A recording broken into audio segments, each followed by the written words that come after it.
शमनं सम्पूर्णो पानातिपाता वेरमणि सिक्खापदं समादयामि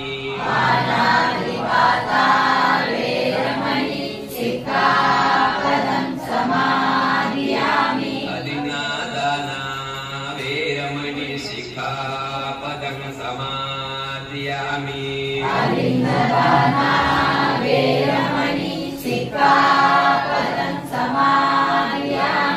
आमेषु मिच्छाचारा वेरमणि सिक्खापदं समादयामि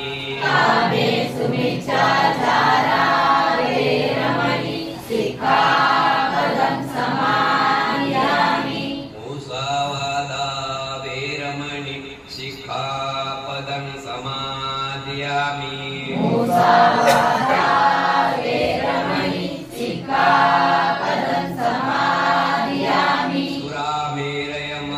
सुरामेरयमज्जपमादठाना वेरमणि सिक्खापदं समादयामि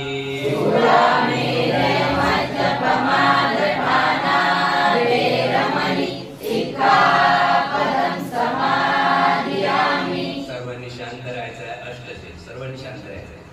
पानातिपाता वेरमणि सिक्खापदं समादयामि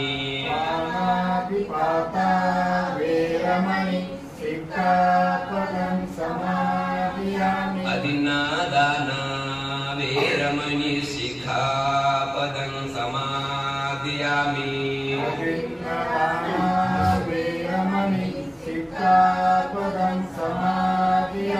अब्रह्मचर्या वेरमणि सिक्खापदं समादयामि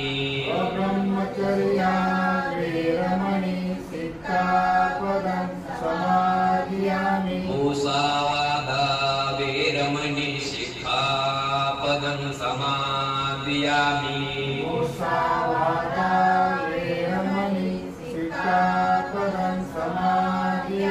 सुरामेरयमज्जपमादठाना वेरमणि सिक्खापदं समादयामि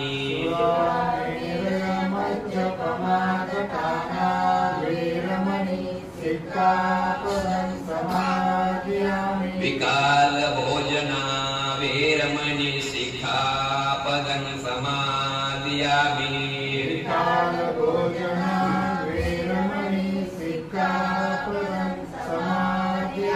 तत्सगितवादित विसुखलेसना वेरमणि सिक्खापदं समादयामि मालागन्ध विलेपनधारण विभूषणधाना उच्चासयना महासयना वेरमणि सिक्खापदं समादयामि त्रिसरणेन सत्यं पंचशीलं अष्टशीलं धम्मं साधुकं सुरक्षितं शीलं तत्वा अपमादेन सम्पादितव्यम्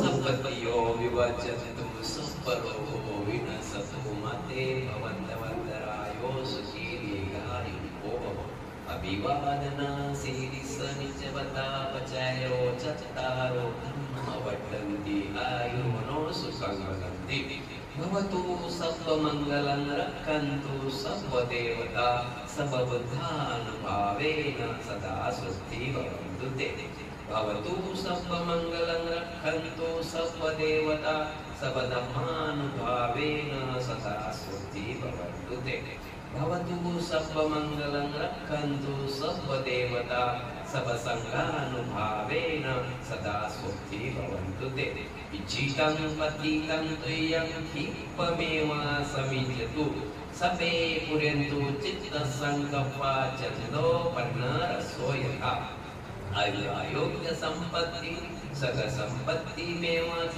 ततो निपान संपत्ती इमिना ते समिज्यतु. तुम्हा सर्वांच्या इच्छा आकांक्षा पौर्णिमेच्या शीतल चंद्राप्रमाणे पूर्ण हो. बुद्ध बलाने, धम्म बलाने, संघ बलाने तुम्हा सर्वांचे कल्याण हो. मंगल हो, मंगल हो, मंगल हो. सुखी हो.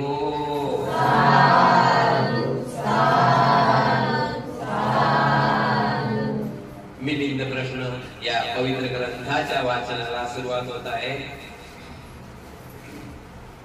सर्वांनी शांत ऐकून घ्यायचं आहे. काल आपण बघितलेलं आहे आदरणीय बनते संघाने आता निर्वास्त राहावे. नागसेन पंथी म्हणतात की आदरणीय भिक्खू संघाने आता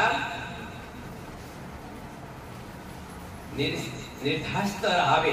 एकटा मिलिंद राजाचा सोडाच, परंतु त्यांच्यासारखे जम्बुद्वीपातील सर्व राजे एकत्र येऊन मला प्रश्न विचारतील तरी त्यांच्या सर्व प्रश्नांना समर्पक उत्तर देऊन मी त्यांचा सर्वांचे समाधान करीन. हे पाहण्यासाठी आता आपण सागल शहरात निश्चितपणे यावे.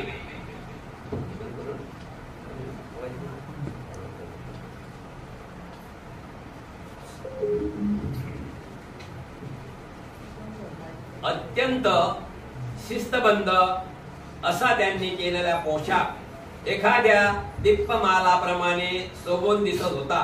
श्रमणास अनुकूल असा वायुमंडल उत्पन्न करून ते कोटीसप्त अर्थ भिक्खू श्रीपाल सख्येय परिवेन नामक उद्यानात वास्तव करीत होता.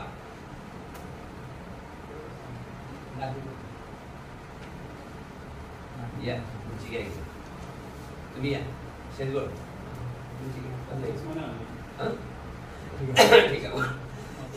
उद्या बघून आले या.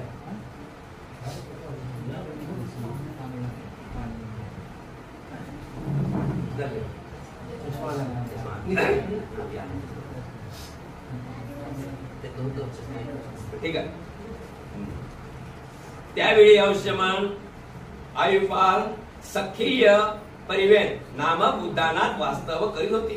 तेव्हा राजा मिलिंद आपल्या मंत्र्यांना म्हणाला की आज रात्री वातावरण किती रमणीय व प्रसन्न वाटते.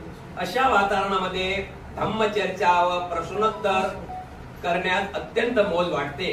पण माझ्या शंका मिटवण्याकरिता तरी कोणी ब्राह्मण, कोणी भिक्षू, कोणी संत साधू माझ्या सोबत चर्चा करण्यास पाहिजे होता. कारण की हा एक छंद आहे, हा पण एक छंद आहे चर्चेचा.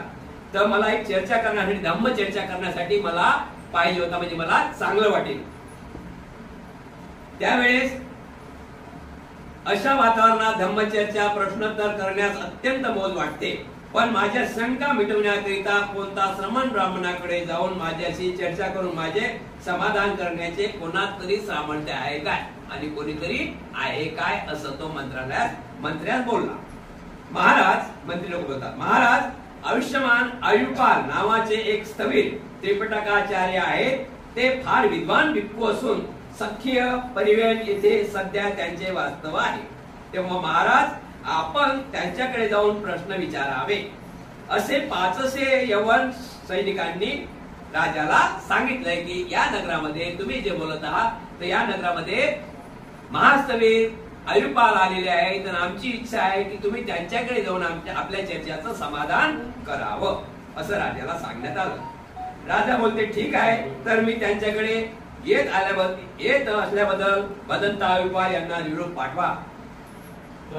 त्याप्रमाणे राजाने आपल्या भेटीस यावयास ठरविले आहे असा निरोप आयुष्यमान आयुपालास कळविण्यासाठी दूत पाठविण्यात आला. ठीक आहे, तर राजास येऊ द्या असा परत संदेश आयुपालाला कळविला. तेव्हा राजा मिलिंद स्वतः रथावर स्वार होऊन आयुष्यमान आयुपाल यांच्याकडे संख्येने परिवेन येथे जावयास निघाला. त्यावेळी त्यांच्या बरोबर 500 यवन राज कर्मचारी व अधिकारी होते.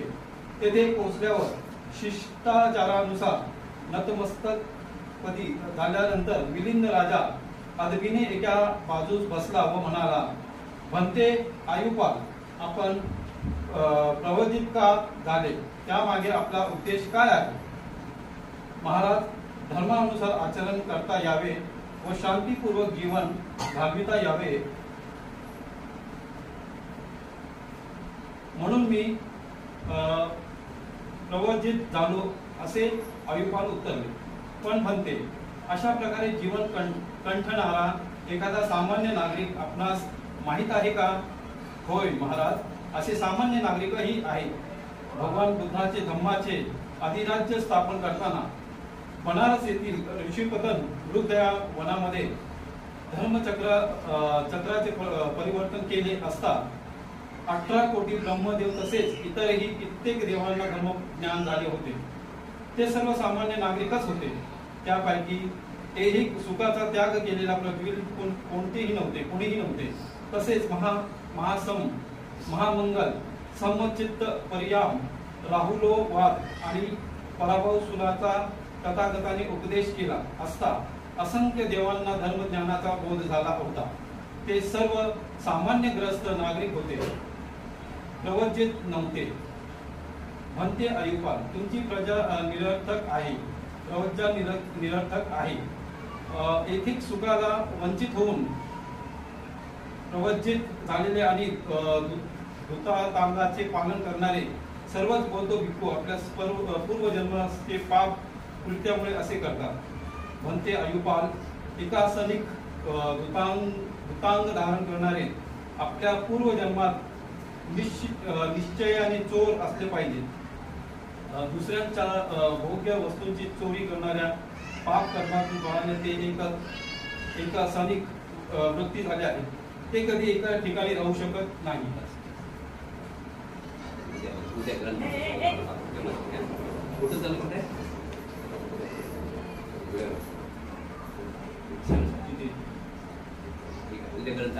समजणार आहे. ठीक आहे, बसा. ठीक आहे. राजा मिलिंदाला चर्चा करायचं आहे.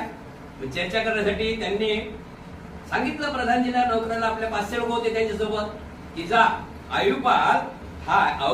आयुपाल बनते महासवीर शक्कन परिवार मध्ये उतरलेले आहेत आणि त्यांना सांगा की राजा तुमच्या भेटीला चर्चा करण्यासाठी येत आहे. राजा त्या ठिकाणी चर्चा करण्यासाठी जायचं आहे. तर राजाने आपले रथामध्ये राजा बसला, 500 लोक राजासोबत त्या ठिकाणी सेकंड परिवेन या उद्यानात त्या ठिकाणी जात आहे. आता रथ वर जाऊ शकत नाही ना, जोपर्यंत रथ गेला तोपर्यंत रथात गेले आणि नंतर राजा खाली उतरला. होते त्या ठिकाणी गेल्यानंतर राजाने आपलं आसन म्हणजे आपल्या अंगावरली छाल खाली आतरली आणि पंचाम प्रणाम केला. पंचाम प्रणाम केल्यानंतर राजा पंचाम केल्यानंतर आयुष्यपालांना त्यांनी आपलं नाव वगैरे विचारलं. आयुष्यपालांनी सरळ सांगितलं की राजा, माझं नाव आयुपाल आहे. तर राजाने सुरुवात केली, त्यांना चर्चाच पाहिजे होती ना. राजाने सुरुवात केली की भदंत, तुम्ही हे काश्य वस्त्र का धारण केलं? तुमचं वय काय, तुमचं रूप काय, तुमचं वय काय, तुमचं रूप काय, ते काश्य वस्त्र धारण का केलं? तर त्यावेळेस आयुपाल बनते म्हणतात की महाराज, मी एक काश्य वस्त्र धारण करायचं कारण की मला निर्वाण प्राप्त करण्याचं आहे, मला सुखी जीवन जगायचं आहे. त्यावेळेस राजा म्हणतात की आयुपाल बनते, मी आपल्याला विचारू शकतो की तुमच्यासारखे सर्व भिक्खूगण निब्बाणाला प्राप्त होतात का? काही भिक्खू धुतांड आहेत, काही भिक्खू धुतांड आहेत. धुतांड म्हणजे धुतांडाचे मतलब काय आहे की धुतांड म्हणजे गवत खाणारे पण भिक्खू आहेत. आजही धुतांड गवत खाणारे भिक्खू आहेत. एक टाइम 75% नाही 25% जेवण करणारे आहेत आणि ते सोडत ते तिथून निघत नाही. उदाहरणार्थ आपल्या सर्वांचे चाहते चंद्रपूरवाले तांडोबामध्ये राहतात, ते भदंत ज्ञानज्योती बनतेजी, ते धुतांड आहे. अशा प्रकारे तर मिलिंद राजा आयुपाल बनतेजींना म्हणतात की सर्व धुतांड साधणारे आहेत काय? त्यावेळेस आयुपाल म्हणतात की बनते राजा, ज्यावेळेस तथागत भगवान गौतम बुद्धाने आषाढी पौर्णिमेला मुग्रवृंदावनात सारनाथ मध्ये दीक्षा दिली होती, त्यावेळेस कोणी दुखी नव्हतं. त्यावेळेस कोणी दुःख म्हणून ते चिवर नाही घेतलं तथागताचं.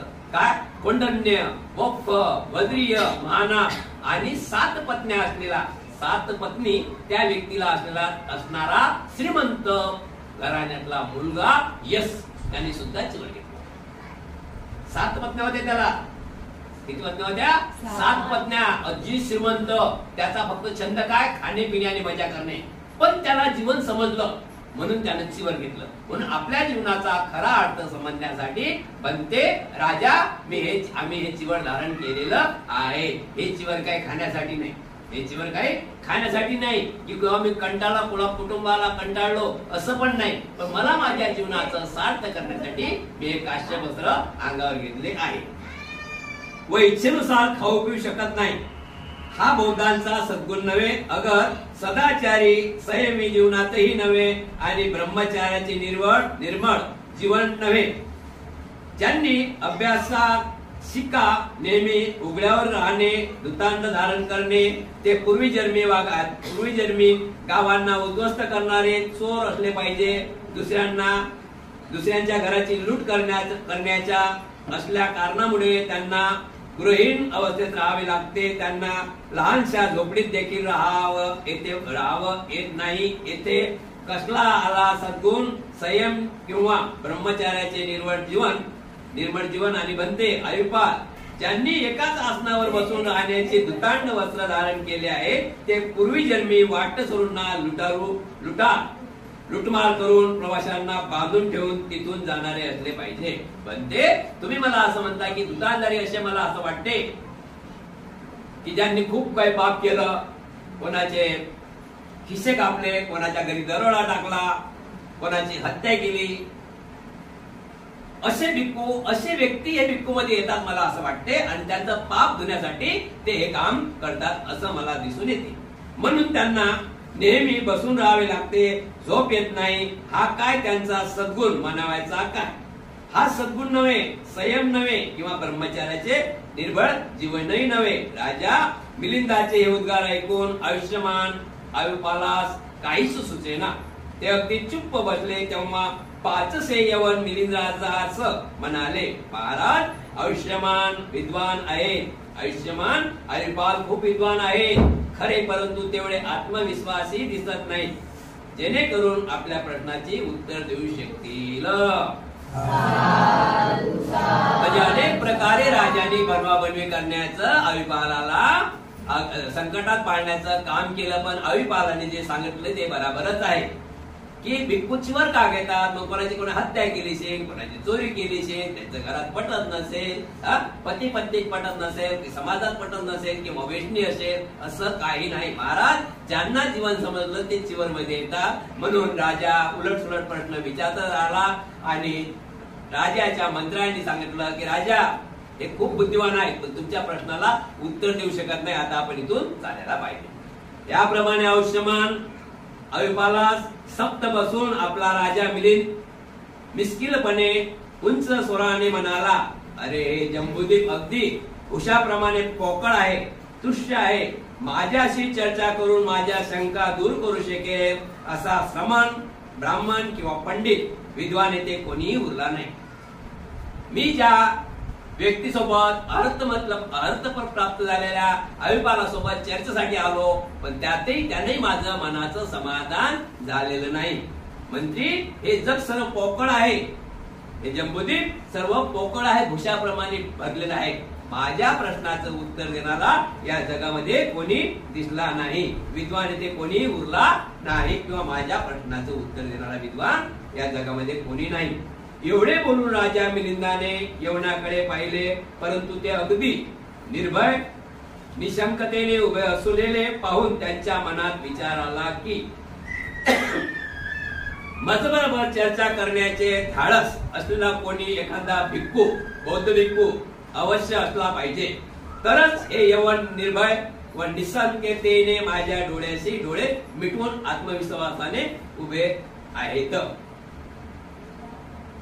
माझ्या बरोबर चर्चा करण्याचे धाडस असलेला कोणी एखादा बौद्ध भिक्खू अवश्य असला पाहिजे. तरच हे यवन निर्भय व निशंकतेने माझ्या डोळ्याशी डोळे मिटून आत्मविश्वासाने उभे आहेत. प्रधानजी, चला कोणीतरी माझ्या शब्दाला बौद्ध भिक्खू हा माझ्या प्रश्नाचं उत्तर देणाराच असला पाहिजे, पण आपली त्याची अजून भेट झाली नाही. पण नक्कीच माझ्या प्रश्नाचं उत्तर या बौद्ध भिक्खू जवळून मिळेल अशी मला आशा आहे. तेव्हा पुन्हा मिलिंद राजाने यवनास प्रश्न केला, काय बराबर चर्चा करून माझे शंका निवारण करणारा दुसरा कोणी पंडित भिक्खू कुठंतरी आहे काय? या अवधीत नागसेन गावे, या अवधीत नवोदित नागसेन गावे, शहरे व राजधान्या मागे टाकून चारिका करीत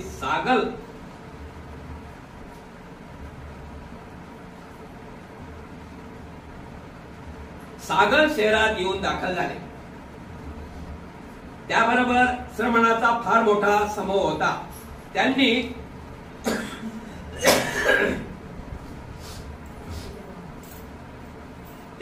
नागसेनास आपल्या संगनायक मानले. सर्व समूहाची धुरा वहन करणारा गणनायक व गणाचार्य म्हणून त्याची नागसेन ज्ञानी, हुशार, पंडित, चतुर व सामर्थ्यशाली होते. त्यांची विवेकशैली कौशल्यपूर्ण होती. ते कुशल, अनुभवी असून अतिशय नम्र होते. त्रिपिटकावर त्यांची परिपूर्ण प्रभुत्व असून ध्येयवान होते. स्वभावाने शांत व वेदशास्त्रातही पारंगत होते. भिक्षूच्या अंगी असणारी दिव्य दृष्टी त्यांना प्राप्त झाली होती. ते लोक कथा जाणणारे होते. तसेच पर्यात्तर पारमिता प्राप्त निराळ्या विहारातील स्थानिक अभ्यास त्यांच्या दांडगा होता. बुद्ध धम्माचे 9 खंड त्यांच्या मुखोदक करून त्यांनी मनुष्य जीवनात पूर्णत्व प्राप्त केले होते. त्यांच्या प्रभावशाली विवेचक शक्ती होती. अपयश त्यांना माहिती नव्हते. शब्दाशब्दांनी अर्थ व त्यामधील अगभुत बुद्ध अर्थाची त्यांना पूर्ण जाणीव होती. तात्काळ व मार्मिक उत्तरे देण्या इतकी त्यांची प्रतिभा संपन्न होती. त्यांची भाषा समृद्ध होती. वृत्तत्व अपूर्व होते. त्यांची बराबरी कोणासही करता येत नव्हती. त्यांचे युक्तिवाद दुर्मननीय होते. त्यांच्या कोणासही काळ्या करणे शक्य नव्हते. नागसेन महासागरासमान शांत पर्वतावर खंबीर दृढ शक्तीशी सामना करून त्यावर ते विजय मिळवणारे, अद्यतन अंधकारात पिळारून लावून तेथे प्रकाश प्रवृत्त करणारे, तसेच प्रवृत्ताने सामर्थ्याशी असल्यामुळे इतर पंथाच्या अनुयायांची मती कुठित करणारे व विरोधकांचा धुवा उडवणारे असे होते. भिक्खू भिक्खुणी, उपासक उपासिका, राजे महाराजे, मंत्री, स्त्री पुरुष इत्यादी त्यांच्या बदल्याचा आदरभाव व पूज्यभाव वाटे. गृहस्थाकडून त्यांना नित्य नेमाने चिवर, पिंडदान, शयन, आसन व औषधादी आदरपूर्वक मोठ्या प्रमाणात प्राप्त होत असे. त्यांचे प्रवचन ऐकण्यास येणाऱ्या विद्वान व समजस्थ मनुष्यांना ते बुद्ध धम्मातील 9 रत्नाचा प्रयत्न घडवून देत असत. नागसेन धम्माचा सदाचारी मार्ग लोकांना दाखवित. नागसेन म्हणजे धम्म प्रकाशाचा तेजपुंज तारा, सधम्माची पताका, सतत फडकवत ठेवणारा धम्माचा मजबूत असा महान स्तंभ गाठण्याचे दिव्य कार्य त्यांच्या आवाजात सिंहाची धार्य व विजयची चमक होती. तथापि यांच्या वाणीतून माधुर्यांचा, करुणेचा व बंधुत्वाचा, सुखाचा सतत वर्षाव होत असे. त्यांच्या वाणीत ज्ञानाच्या प्रकाशमय चमचमकदारपणाही विजयप्रमाणे व्यक्त होत होता. ते धर्मगुरु मेघातून ज्ञानामृताचा वर्षा करून लोकांना संतुष्ट करीत असत.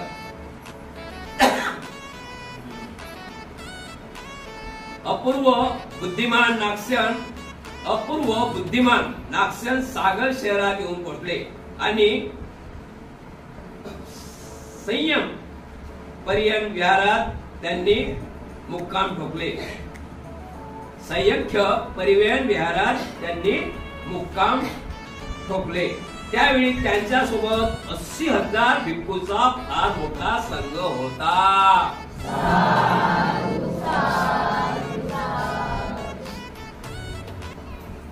आयुपाल म्हणते, आयुपालाची भेट झाल्यानंतर राजा मिलिंद बोलला की या जगामध्ये कोणी आहे की नाही आहे माझ्या प्रश्नाचं उत्तर देणारा.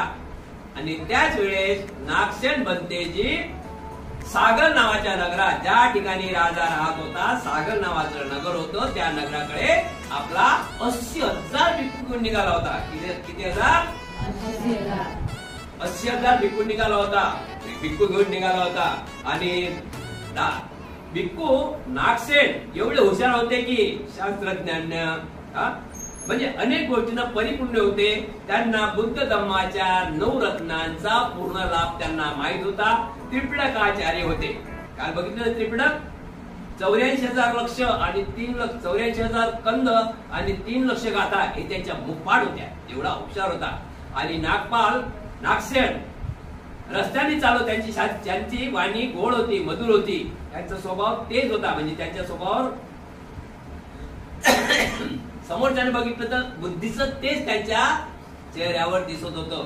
आणि 80,000 भिक्खू घेऊन नागसेन बनतेजी मिलिंद राजाच्या सख्य परिवहन विहारात त्यांनी मुक्काम ठोकला. मिलिंद राजा ज्या ठिकाणी होता त्या ठिकाणी सख्य परिवार विहार होता, त्या ठिकाणी आपला मुक्काम ठोकला. आणि त्यांच्या सोबत 80,000 भिक्खूचा संघ त्या ठिकाणी होता. असे सांगण्यात येते की अत्यंत पंडित, वक्तृत्व कुशल, विवेचनात निपुण, निर्भय व बौद्ध धम्माच्या सिद्धांताचे तळापासून बाह्य गुणापर्यंत जाणणारे चतुर्य त्रिपिटकाचार्य 5 आणि 4 नियाकात निपुण्य प्राप्त केलेल्या त्या भिक्खूंनी नागसेनास आपल्या संघनायक निवडले होते. नागसेन गंभीर प्रज्ञ होते. त्यांचे ज्ञान अगाध्य होते. सुमार्ग आणि कुमार्ग यातील निचोड काढून सत्य प्रकाशित करणारे नागसेन कोणालाही न घाबरता असे होते. एवढेच नव्हे तर त्यांनी निर्वाण पदाची प्राप्ती सुद्धा केली होती. म्हणून त्यांना उपासक संघ, उपासिका संघ, अनेक प्रकारचं त्यांना भोजनदान, वस्त्रदान, दवादान ते ज्या ज्या ठिकाणी नागसेन जात त्या त्या ठिकाणी ते कीर्तिरूपीच उरत होते. अशा प्रकारे नागसेन होते. त्यावेळेस नागसेनाची अशी बाजू होती की त्यावेळेसच्या काळामध्ये नागसेनाची बराबरी करणारा कोणताही भिक्खू नव्हता. कारण जर भिक्खू असता तर मिलिंदाला भिक्खू असता तर रोहनाला दंड भोगावा नसता ना. रोहनाला दंड भोगावा लागला नसता. खूप अर्थ होते. पण कोणाचंही मिलिंद राजासोबत चर्चा करण्याची हिंमत लागत नव्हती. म्हणून नागसेनाचा गुरु रोहन याला 7 वर्ष 10 महिने दंडाचा भोग द्यावा लागला. दंड स्वीकारला होता. त्यांनी स्वीकारला आणि शेवटी नागसेनाला आपल्या कब्जात घेऊन त्याला चांगल्या प्रकारे शिकवलं. आणि शिकवल्यानंतर त्याला सांगितलं की शिकवल्यानंतर तो आपल्या गुरुबरोबर उलटा सुलटा बोलला की माझा गुरु मूर्ख आहे. माझ्या गुरुने अभिधम्म शिकवलाय. माझ्या गुरुने बुद्धाचं सुत्त म्हणजे भगवान बुद्धाच्या मुखातून निघाले शब्द त्याला म्हणतात सुत्त अभिधम्म पिटक शिकवला, विनय पिटक शिकवला, आपण सुत्त पिटक शिकवलं नाही. म्हणून त्यांनी आपल्या गुरुला मूर्ख म्हटलं. ते त्याच्या गुरुने रोहन पंथीजीनं हिमालयाच्या पर्वतावर असताना ध्यान साधनेमध्ये त्यांना जाणून आलं आणि त्यांनी सांगितलं की रोहना, नागसेना, तुला हे बोलणं सोबत नाही. तू किती महान आहेस. गुरुबद्दल असं बोलायचं नाही.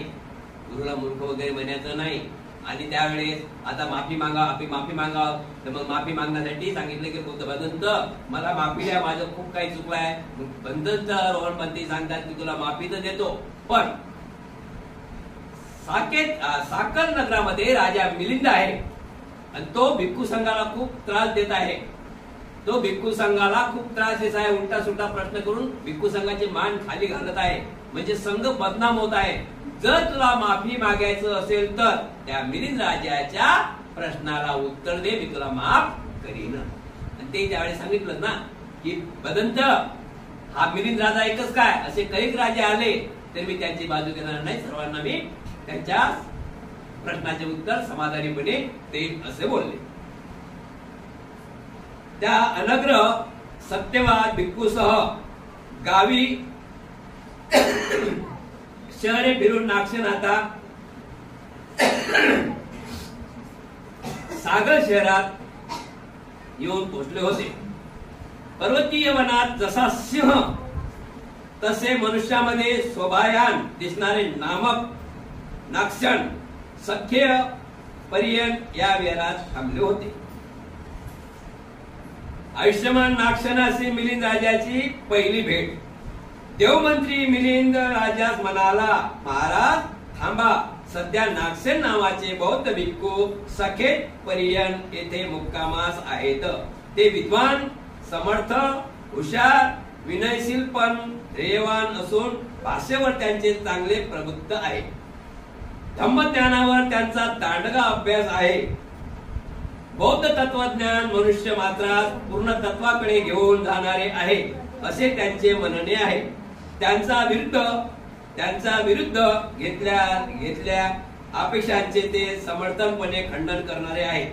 महाराज, आपण त्यांच्याकडे जाऊन आपल्या शंकाचे निवारण करून घ्यावे अशी ते आपल्याशी चर्चा करण्यास तयार आहेत. नागसेन परिसंख्येहून थांबले होते आणि त्या ठिकाणी आपल्या साखर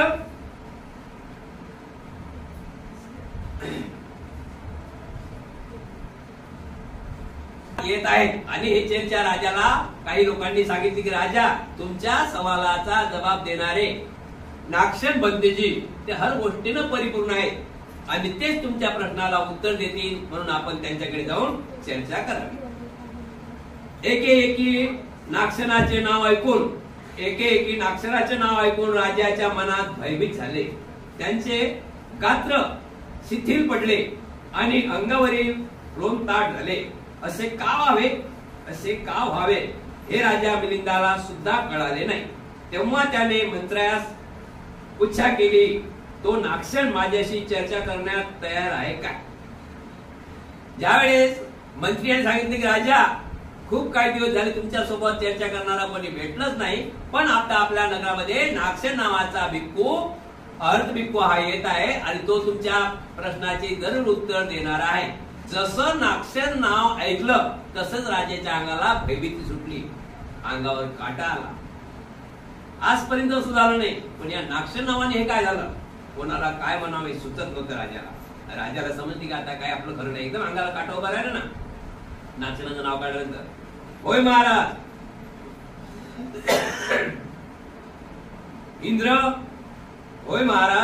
इंद्र, यम, वरुण, कुबेर, प्रजापती, सुयाग, संतुषिता वगैरे देव लगेच लोकपाल आणि आपल्या बापासहित महाब्रह्मा जरी आला तरी नागसेन त्यांच्याशी वादविवाद करण्यास तयार आहेत. मग साध्या माणसाची गोष्ट काय? राजा, तुमच्या अंगावर काटा उभा राहिला, तुम्ही भयभीत झाले, पण तुम्हीच काय, ब्रह्मा, इंद्र, यम, वरुण, कुबेर, प्रजापती, सुयाग, देव, लोकपाल, बापासहित, त्यांच्या बापासहित जरी आले ते लोक माझ्याजवळ, त्यांच्याजवळ, तर ते त्या प्रश्नाचं उत्तर देऊ शकतात. म्हणून तुम्ही तर काय आहे महाराज, जरा जाऊन बघा, असं चर्चेमध्ये चाललं त्यांचं. हे ऐकून राजा मिलिंद देवमंत्रास म्हणाला, देवमंत्री, असेच आहे तर राजा मिलिंद आपल्या भेटी येत आहे असा निरोप घेऊन जाणारा कोणी जासूस त्यांच्याकडे पाठवा. जर आपल्या नगरामध्येच आले आहेत नागसेन, तर कोणीतरी दूत पाठवा की राजा तुमच्या भेटीसाठी येत आहे. देवमंत्र्यांनी नागसेनाकडे जाऊन जासूस पाठवून राजाची इच्छा कळवली. यावर राजा मिलिंदाने आनंदाने यावे, त्यांचे स्वागत आहे असा त्यांनी परत निरोप पाठविला. त्यानंतर सुंदर सजविलेल्या रथावर स्वार होऊन 500 यवनासह वर्तमान राजा मिलिंद फार मोठी सेना घेऊन नागसेनाच्या निवासस्थानी सखेय पर्यंत येथे गेला. त्यावेळी आयुष्यमान नागसेन 80,000 भिक्खूच्या मध्यभागी संमेलन गृहात बसलेले होते. नागसेनाच्या भेटीसाठी उत्कृष्ट असलेला राजा मिलिंदाने दुर्नच ही परिषद पाहिली. स्वर्ण भूमीवर दिव्य रत्नाचा सडा शिपडल्यासारखे ते काश्यय वस्त्रधारी तुमच्या राजाला येऊ द्या. जर माझ्याशी चर्चा करायचं आहे तर त्याला सख्य पर्यंत या ठिकाणी जाण्यासाठी राजाने रथ काढला आणि आपले सैनिक 500 लोकांनी 80,000 भिक्खू बसले होते. किती भिक्खू बसले होते? 80,000. आता एक 80,000 भिक्खू त्या ठिकाणी बसलेले होते. कसे बसलेले होते? गोल लाईन मध्ये. आणि मध्ये बसलेला होता नागसेन, सर्वांचा गुरु, आणि सर्व भिक्खू असे बसलेले होते. आता वातावरण बघा कसं आहे ते वातावरण. आपण शेतीकडे जाऊया. एखाद्या शेतीत सूर्यफूल असते, कसं वाटते? सकाळी सकाळी टवटव वाटते सूर्यफूल, संध्याकाळी टीम होते. अशा प्रकारे शांतपणे भिक्खू संघ त्या ठिकाणी एक टाचणीचाही आवाज पडत नाही, टाचणीचाही आवाज येत नाही, अशा परिस्थितीत ते ध्यान साधना करत होते. पण त्यामध्ये नागसेन भंतीजी जागृत होते. आणि राजाने दुरूनच पाहिलं तर मंत्र्याला म्हणतात की आता काय करावं, यांचा गुरु कोण आहे? तर मंत्री म्हणून तुम्ही आता एवढे हुशार आहात, तुम्ही ओळखा, तुम्ही एवढे हुशार आहात ना, तुम्ही चर्चा करायला निघाल ना, तो असे बसेल त्यातून तुम्ही गुरु ओळखा ना. मग राजाने ठीक आहे वर चढल्यानंतर बघितलं चार बाजू, तर त्या ठिकाणी सर्व गोलाईमध्ये असे सर्व भिक्खू बसले होते. आणि मध्ये नागसेन भंतेजी आपले छान प्रकारे सर्व मोठ्या उंच आसनावर थोड्या बसले होते, सर्वांच्या उंच आसनावर बसले होते. त्या एवढं पाहून राजा सर्वांना बघून आला. त्या मंत्र्याला म्हणते, त्याच्या मंत्र्याला म्हणते, त्याच्या लोकांना म्हणते की हे परिषद कोणाची एवढी मोठी, हे परिषद कोणाची आहे एवढी मोठी? त्यावेळी त्यांचे मंत्री म्हणतात की महाराज हे परिषद आयुष्यमान नागसेनाची आहे. दुरूनच येत असता राजाची दृष्टी परिषदवर खिळून बसली. असतानाच राजाच्या मनात भय निर्माण झाले. गोत्र शीतळ पडली व सर्वांगीच थरकाप सुटला. त्यांच्या मनावर विलक्षण परिणाम झाला. 32 गेंड्याने घेरावे, गरुड पक्षाने सापास वेढा घालावा, अजगराने कोल्यास विळखा घालावा, रानवशीने अस्वलास कोंडीत पकडावे, सापाने बेंडकाचा पाठलाग करावा, सिंहाने हरणाची दानादान करावी, गारुड्याने सर्प पकडावा, मांजराने उंदीर पकडावा, वेदाने भूताची बांधणी करावी, राहून चंद्र गोसावा, साप पेटाऱ्यात बंद व्हावा, पक्षाने पिंजऱ्यात अडकून पडावे, मासा जाळ्यात अटकावा, हित्र पक्षूंच्या अरण्यात एखाद्याने वाट चुकावी, वेश्यना प्राप्ती यक्षाकडून अपराध घडावा, तसेच एखाद्या देवाचे देवपण भरत यावे. तसा राजा घाबरून उद्धात चिंतमग्न व खिन्न झाला. मला हा खूप भिक्खू हरवणार, मला हा भिक्षू नक्कीच हरवणार तर नाही का, असे वाटून त्याची मुखातून काळवळून गेली. परंतु एवढ्या लोकांपुढे आपली नाचकी होऊ नये म्हणून त्याने आपला अंगी लटके ध्येय आणले व तो देवमंत्र्याला म्हणाला, देवमंत्री तुम्ही सांगितले नाही तरी मी आयुष्यमान नागसेन कोण ते अचूक ओळखेन. राजा वर गेला. राजा वर गेला आणि वर गेल्यानंतर तिथं त्या राजाला सर्व लोक बसलेले दिसले. नागसेन कोण आहे हे समजायला काही मार्ग नाही. आणि राजाने जो त्यावेळेस संघ पाहिला, भिक्खू संघ, तर राजाच्या अंगावर पुन्हा काटे उभे राहिले की नक्कीच आता माझं काही खरं नाही. हा नक्कीच हा याचा गुरु मला हरवणार आहे. राजाने मनाशी विचार केला की मी इथून पळ काढता कामा नाही. लोक काय म्हणतील मला, मी इथून पळ काढता कामा नाही. हारो या जितो, मी त्याच्याशी चर्चा करण्यात जाणारच आहे. जर मी त्याची चर्चा केली नाही आणि इथून पळून निघालो तर माझे सैनिक काय म्हणतील. लज्जेने राजा पुढे गेला. ठीक आहे महाराज, महाराज आपण नागसेनास ओळखा. त्यांचे मंत्री म्हणत की महाराज या संघामध्ये नागसेन कोण आहे आपण ओळखावा. त्यावेळी अवश्यमान नागसेनाचे बसण्याचे आसन मध्यभागी ठेवले होते. समोर बसलेले 40,000 80,000 भिक्खू नागसेनापेक्षा वयाने मोठे आणि मागे बसलेले 40,000. त्यावेळी अवश्यमान नागसेनाचे बसण्याचे आसन मध्यभागी ठेवले होते. समोर बसलेले 80,000 भिक्खू नागसेनापेक्षा वयाने मोठे आणि मागे बसलेले 40,000 भिक्खू वयाने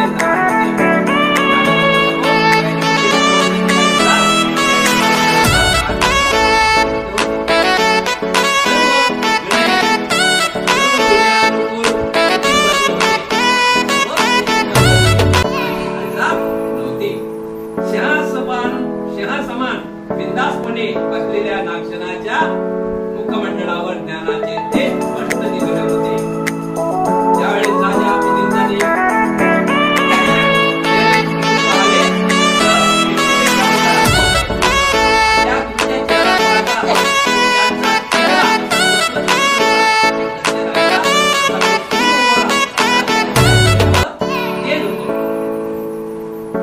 सिंहासमान बिंदासपणे बसलेल्या नागसेनाच्या मुखमंडळावर ज्ञानाचे ते स्पष्ट दिसून येत होते. राजा मिलिंदाने परिस्थितीचे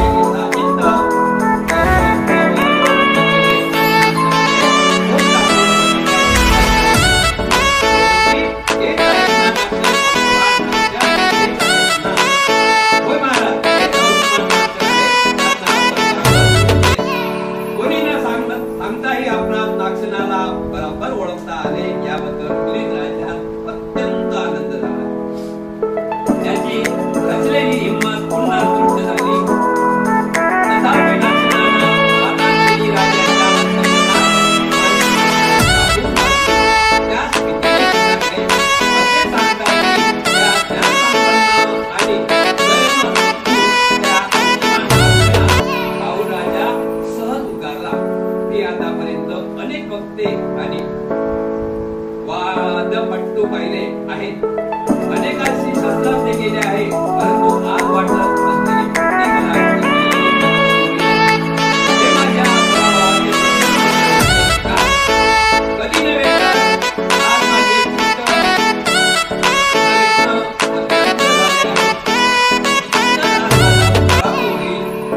नागसेन जिंकेल.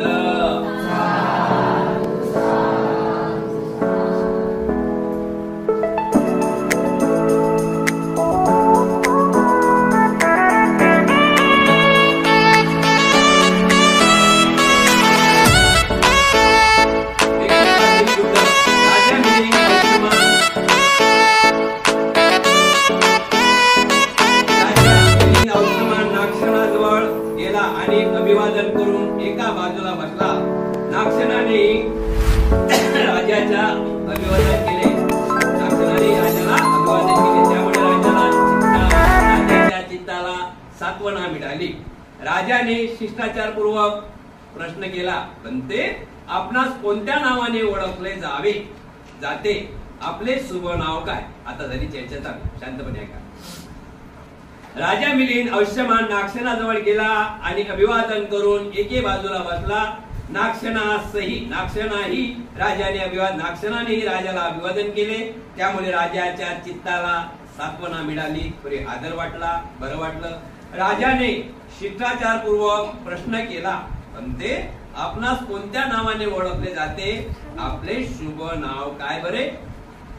नागसेन म्हणतात, महाराज नागसेन नावाने मला ओळखतात आणि माझे सहब्रह्मचारी याच नावाने मला संबोधितात. आई बाप आपल्या मुलांची नावे सुरसेन, वीरसेन, सिंहसेन अशा प्रकारे ठेवत असतात. ही नेहमीच्या व्यवहारातील नावे आहेत. माझेही नाव त्यापैकी एक आहे, परंतु यथार्थ दृष्टीने चिरंतन आत्मा स्वरूपी पुरुष नावाने काही नाही. यावर राजा मिलिंद म्हणाला, हे माझ्या 500 यवनांनो आणि 80,000 आदरणीय भिक्खूंनो, तुम्ही सुद्धा कान लावून एकचित्ताने ऐका. आपणामध्ये चिरंतन आत्मा स्वरूप नाही, त्यांचा व विधानास कोणताही अर्थाने समजावे.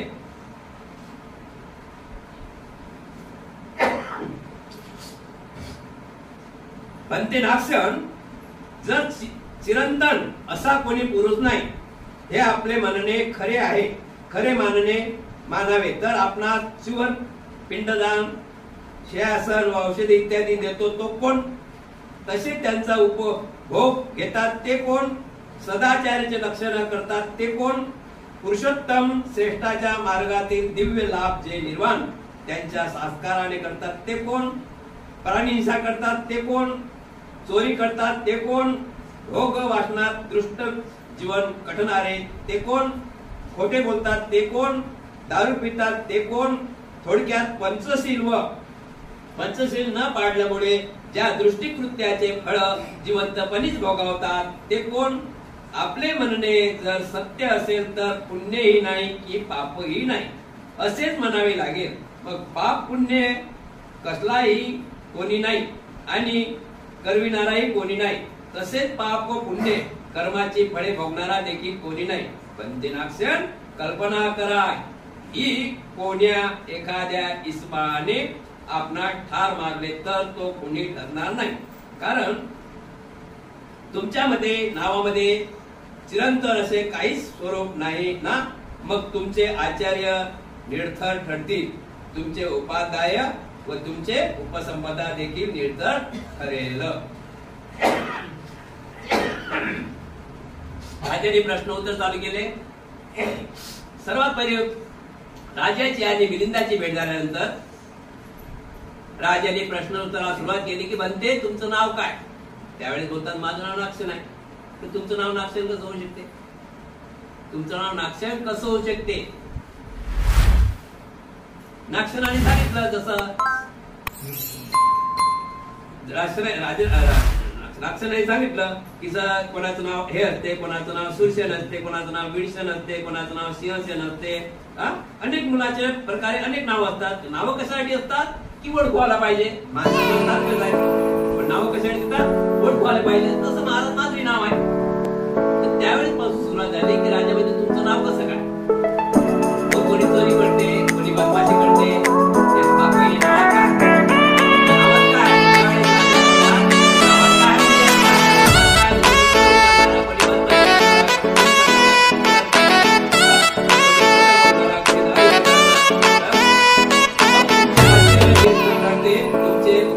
तुमची उपसंपदा देखील निर्धार ठरते. जर तुम्ही नावातच काही नाही म्हणता तर मग सर्व तुमची उपसंपदा झालेली आहे हे अडचण ठरते असं मला वाटते. तथापि आपण म्हणाले की आपले सहचारी काय भांडवल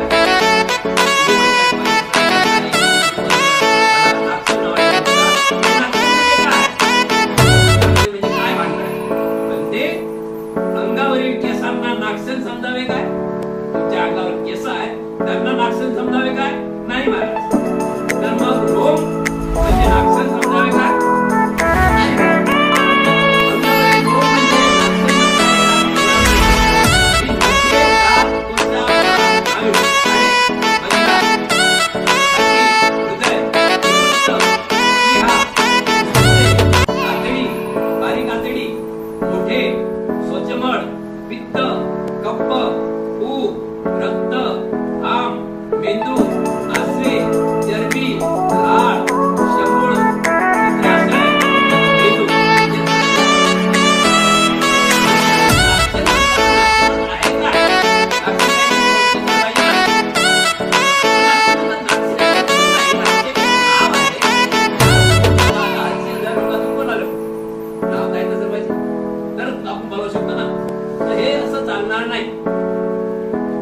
काहीतरी त्या नावाला अर्थ असला पाहिजे. म्हणजे मी तुम्हाला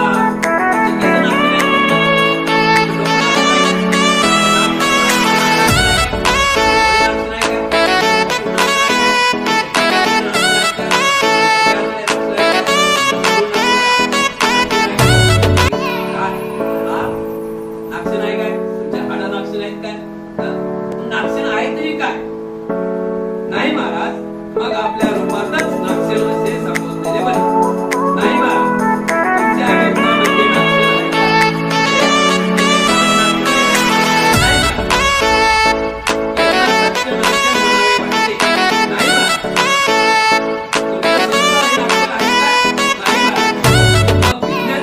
आहे का? तर मग रूप, वेदना, संज्ञा, संस्कार आणि विज्ञान हे सर्व मिळून नाक्षण म्हणावे का? नाही बा. पण ते नाक्षण इत्यादी स्कंद व्यतिरिक्त कोणी नाक्षण आहे काय? नाही महाराज, तसे काही नाही. पण ते मी आपणास विचारून अगदी थकून गेलो. यामध्ये कोठेही नाक्षण सापडला नाही. तुमच्या शंभरात नाक्षर आहे काय? तुमच्या नाकात नाक्षर आहे का? तुमच्या कानाला नाक्षर आहे का? तुमच्या हाडाला नाक्षर आहे का? मी थांबू विचार करू थकलो, पण तो नाक्षर दिसला नाही आणि तुम्ही म्हणता माझं नाव नाक्षर आहे. पण ते मी आपणास विचारून अगदी थकून गेलो. यामध्ये कुठेही नाक्षर सापडला नाही. अखेर नाक्षर निव्वळ शब्द मात्र आहे काय? अखेर नाक्षर आहे तरी कोण? पण ते नाक्षर कोणी नाही, म्हणून आपण व्यर्थच खोटे बोलत आहात. म्हणते तुम्ही माझ्याशी खोटे बोलत आहात, कपटी रूपाने बोलत आहात. पण ते नाक्षर हा कोणीच नाही. पण ते नाक्षर हा कोणीच नाही. तुमचं रूप नाक्षर नाही, तुमचं वेदना नाक्षर नाही, तुमचे संज्ञा नाक्षर नाही, तुमचे संस्कार नाक्षर नाही, तुमचे विज्ञान नाक्षर नाही. तुमचे 32 आतडे 32 हृदयात भाग आहेत ते नाक्षर नाही. नाक्षर आहे तरी कोण? नाक्षर आहे तरी कोण? त्यानंतर आयुष्यमान नाक्षर राजा मिलिंदाला म्हणतात, महाराज आपण क्षत्रिय लोक, आपण अत्यंत सुकुमार आहात. कारण आपण विलास मंदिरात वाढले आहात आणि आताच्या भर दुपारच्या रखरखत्या उन्हाने तापलेल्या वाळूवरून तुम्ही खड्ड्यांनी झाकलेल्या जमिनीवरून पायी चालत आल्यामुळे आपला पायात चटके बसले असावे आणि दुखत असावे. थकवा येऊन झिनले असावे. तुमचे मनही दुःखी झाले असावे आणि भयंकर शारीरिक पीडा होत असाव्यात. काय आपण पायी आला की एखाद्या वाहनावर बसून इथे आला? सर्वात पहिले राजाची मिलिंद राजाची आणि नाक्षराची भेट झाली होती. त्यावेळेस मिलिंद राजा गेला की बनते मला तुमची चर्चा करायची आहे, तुमच्यासोबत मला चर्चा करायची आहे. त्यावेळेसच मिलिंद राजाने सांगितलं. त्यावेळेस मिलिंद राजाला सांगण्यात आलं की हे राजा, तू विद्वान आहेस, तू राजा आहेस, तू विद्वान आहेस आणि मला विद्वानाची चर्चा करायला वाटते. जर तू राजा म्हणून चर्चा करशील तर मी तुझ्या प्रश्नाचे उत्तर देणार नाही. आता राजा म्हणून चर्चा केली, कधी चुकलं तरी यांना फाशी द्या. म्हणून विज्ञानवादी होऊन माझ्याकडे चर्चा करायला आले असतात तर मी तुमच्या चर्चेचा स्वीकार करतो.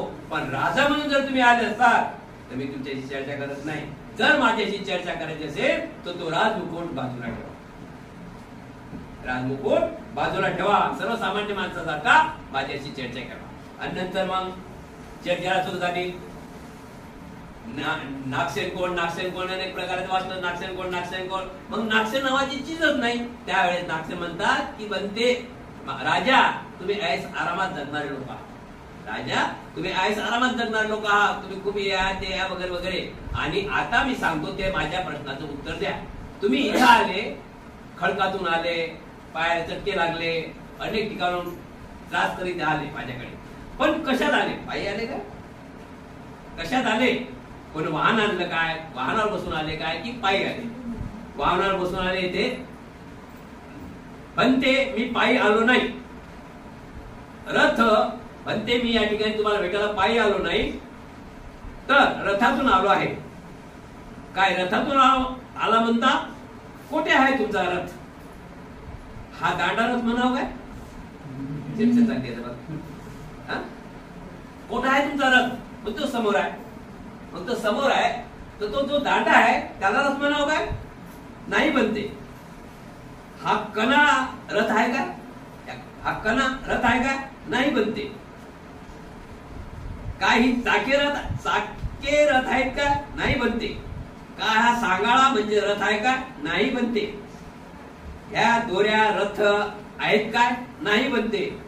ही लगाम रथ आहे काय? नाही बनते. हा चाबूक म्हणजे रथ आहे काय? नाही बनते. महाराज दांडा, पाळणा, दोर, जूक, खीळ इत्यादी सर्व रथ काय? नाही बनते. मग या भागाशिवाय अजून काही भाग आहेत काय? ही ज्याला रथ म्हणता येईल. राजा, तुम्ही ज्या रथात बसून आलेले आहे, त्या तुम्ही म्हणजे रथात बसून आलो, पण रथ कशाला म्हणावा? त्या जुआला रथ म्हणावं की त्या चाकाला रथ म्हणावं की त्या सांगाड्याला रथ म्हणावं? रथ म्हणावं तरी कसं? माझ्या नावाचं तुम्हाला बरोबर समजलं असेल कसं म्हणावं. मग तुम्ही ज्या रथात आले त्या रथाला काय म्हणावं सांगा ना. यावर देखील राजाने नकारार्थीच उत्तर दिले. तेव्हा आयुष्यमान नागसेन म्हणाले, महाराज रथातून आलो असेल तर आपण रथातून आलो म्हणून सांगितले, परंतु रथ कोठे आहे असे मी विचारले असता ते रथ दाखवू शकत नाही. तेव्हा त्यांचे म्हणणे खरे तरी कसे मानावे. त्यावेळी नागसेन म्हणतात की माझे सर्व 80,000 भिक्खू लोकांनो आणि जे राजा बरोबर आले ते 500 नौकर चाकर सैनिकांनो, ऐका चर्चा. हा राजा म्हणते, जम्बूद्वीपातला राजा मिलिंद म्हणते की मी नागसेन तुमच्या भेटीला रथात आलेलो आहो. मी त्यांना विचारलं रथ दाखव मला, कोणत्या रथात आले तर ते म्हणतात ते उभा आहे. तो उभा आहे सांगाडा ताळा. मग मी जुवाला रथ म्हणतात काय, तागाडा रथ म्हणतात काय, सांगाडा रथ म्हणतात काय असं मी ऐकलं तर ते रथ दाखवू शकत नाही आणि ते खोटं बोलत आहे असं सर्वांनी लक्षात ठेवावं की राजा खोटं बोलत आहे म्हणून तुम्ही साक्षी राहा. नागसेनाने असा खुलासा केल्यावर 500 लोकांनी आनंदाने टाळ्या वाजवल्या व आनंद नागसेनास साधुवाद दिला आणि ते राजाला म्हणाले, महाराज या कोळ्यातून आपण निघू शकत असल्यास उत्तर द्यावे.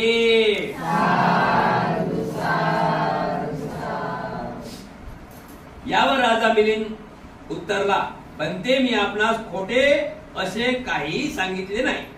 दांडा, कणा इत्यादी रथाच्या विविध अवयवाच्या आधारावरच केवळ व्यवहाराकरिता रथ हे नामधीमान दिलेले आहे. अगदी बरोबर. रथाचा खरा अर्थ महाराजांनी अगदी अचूकपणे ग्रहण केला आहे. तीच गोष्ट मनुष्य मात्राच्या नागसेन इत्यादी नावासंबंधाने लागू होती.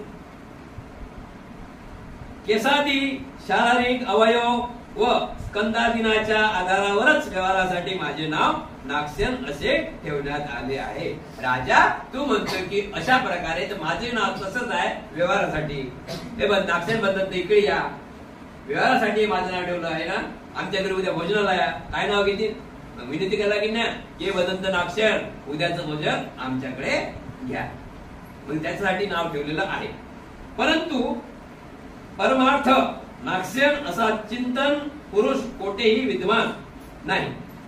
परमार्थ नागसेन असा चिरंतन पुरुष कोठेही विद्यमान नाही. भिक्खूंनी वजिरा भगवंताजवळ एकदा म्हणाली होती. भिक्खूंनी वजिरा भगवंताजवळ एकदा अशी म्हणाली होती की जशा अवयवाच्या आधारावर रथ ही संध्या अस्तित्वात असते त्याचप्रमाणे गंधादी अवयव एकत्र आल्याने एक सजीव समजला जातो. या उत्तराने राजा मिलिंद अत्यंत खुश होऊन उद्गारला, बनते नागसेन किती आश्चर्यचकित पद्धतीने आपण हे कुट्ट बिकट कोळे संपविले. किती अद्भुत आहे हे. बनते यावेळी जर भगवान बुद्ध असते तरी त्यांनी सुद्धा वचनाचा मान्यता दिली असती. शाबास नागसेन शाबास. वया संबंधाने प्रश्न, बनते नागसेन आपण किती वर्षाचे आहात? महाराज, आता हा शब्द पण लक्षात ठेवा, सर्वांनी बोधाच्या लक्षात ठेवा. आता वया पण सांगा, लक्षात ठेवा सर्वांनी. वया संबंधाचे प्रश्न. राजा मिलिंद म्हणतात की बनते नागसेन आपण किती वर्षाचे आहात? त्यावेळेस महाराज मी 7 वर्षाचा आहे. पण ते 7 वर्ष म्हणजे काय? तुम्ही 7 आहात की केवळ बेरीज 7 आहे? आता भंते 7 वर्षाचा होता. त्याचं वय चिवरमध्ये किती वर्ष होतं? 7 वर्ष. आणि त्याचं वय किती होतं जीवनामध्ये? त्याच्या वयामध्ये 27 वर्षाचा झाला होता. किती भंतेची किती वर्ष झाला होता? 20 वर्षाचा झाला. 20 वर्षाचा 27 वर्ष झालं होतं त्यांना त्यांच्या गृहस्थ जीवनाला. आणि भिक्षू जीवनाला किती वर्ष झाले होते? 7 वर्ष. किती वर्ष? 7 वर्ष. मग आता तुम्ही मला नाव विचारलं, तुम्ही पूर्वीचं नाव सांगणार? पूर्वीचं वय सांगणार? आता माझं वय किती आहे सांगा, माहित आहे ना? नाही. मी किती वर्षात चालू आता? मला 14 वर्ष झालं. 13 वर्ष माझे पूर्ण झाले. समजलं? आता माझं वय किती आहे? 14 वर्ष चालू आहे चिवरमध्ये. तर अशा प्रकारे नागसेन भंते सांगितलं की भंते राजा माझे वय सध्या 7 वर्षाचे आहे. भंते 7 म्हणजे काय? तुमची 7 आहात की केवळ बेरीज आहे? हे 7 म्हणजे काय? तुम्ही 7 आहात की काय बेरीज आहे? त्यावेळी राजा मिलिंदाने कितीतरी उंच भरारी वस्त्राचा पोशाख केला होता. मुकुट किरीदाटी सर्व आभूषणाने त्यांचे शरीर शोभून दिसत होते आणि त्यांची सावली जमिनीवर पडली होती. तसेच जलपात्रात त्यांचे प्रतिबिंब स्पष्ट दिसत होते. त्याकडे पाहून आयुष्यमान नागसेनाने उच्छा केली, महाराज ही आपली सावली जमिनीवर पडली असून जलपात्रात देखील आपली प्रतिबिंब स्पष्ट दिसत आहे. तेव्हा महाराज आपण राजा आहात की ही सावली आहात? ज्यावेळेस ही चर्चा चालू होती त्यावेळेस उन्हाचा टाइम होता आणि बाजूनं तलाव. त्या राजाची उन्हाची सावली पडत असल्यानं राजाची सावली पडीन ना सूर्याच्या पाठीमागच होता. आणि पाण्यात पण राजाची प्रतिमा दिसत होती, मुकुट घाललेले येते.